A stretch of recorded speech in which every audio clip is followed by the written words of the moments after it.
Recce हुकूमत ने अभी-अभी यूएफओ यानी यूएपी से जुड़ी 162 नई फाइलें पब्लिक कर दी हैं। ये फाइलें पेंटागन के all domain anomaly resolution office यानी एएआरओ ने जारी की हैं और उसके बाद दुनिया भर में हलचल मच गई है। इन फाइलों में क्या है? पायलटों की reports, debriefing record, mission videos और ऐसे वाकयात जो मिलिट्री सेंसर्स ने भी रिकॉर्ड किए। कुछ में अजीब शक्लें, कुछ में नाकाबिले यकीन रफ्तार से हरकत करती रोशनियां और कुछ में ऐसी चीजें जो आज तक साइंस समझ नहीं पाई। कुछ फाइलें तो इतनी पुरानी हैं कि इनमें खिलाबाजों और इंटेलिजेंस अफसरों के बयानात भी शामिल हैं। लेकिन सबसे बड़ा सवाल यह है, क्या इनमें एलियंस का सबूत है?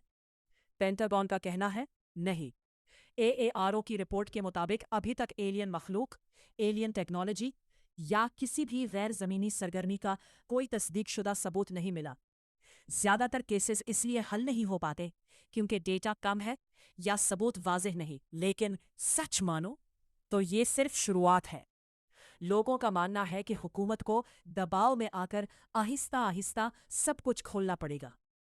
क्या ये डिस्क्लोजर की तरफ पहला कदम है? क्या हम आखिरकार जान पाएंगे कि आसमान में वो रोशनियां थीं क्या? ये फाइलें अब भी आती रहेंगी और हर नई फाइल के साथ क्रॉसिटी बढ़ती जाएगी। आपका क्या ख्याल है? क्या हुकूमत कुछ छुपा रही है?